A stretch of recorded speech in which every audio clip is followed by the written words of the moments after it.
সেটা আপগ্রেড হলো 2G network upgrade করে 2.5G করলো। তো 2.5G তে কি হলো, এখন বেসিক কিছু কাজ করলো,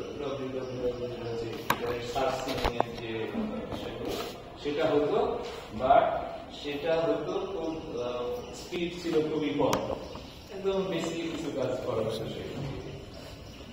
এই 2.5G তারপরে মানুষের ডিমান্ড আরো বাড়লো 2.75G। তো এখানে বেশ কিছু ভার্সন এসেছে,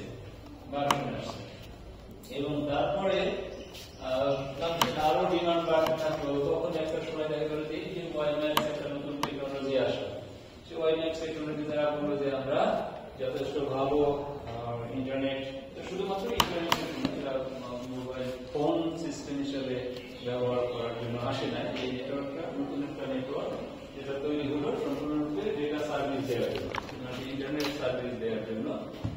তো প্রথম দিকে ওয়াইম্যাক্স যখন শুরুর দিকে আসলো, তখন তার ওয়াইম্যাক্স এর যে ভার্সনটা ছিল,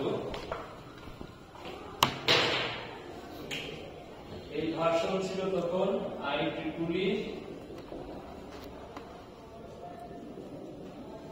802.16। প্রথম যে ওয়াইম্যাক্স ভার্সনটা আসছে সেটা হচ্ছে IEEE 802.16 টেকনোলজি।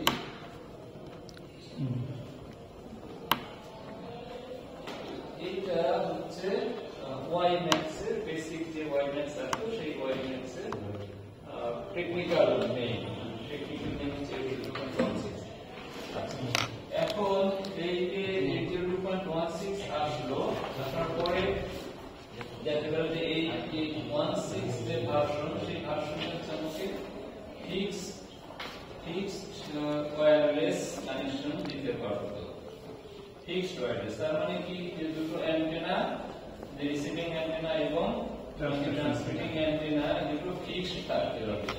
মোবাইলে সেই প্রথম দিকে মোবাইল কাজ করবে না, ফিক্সড। আমি যদি কানেকশন ফিক্স হয় তাহলে আমার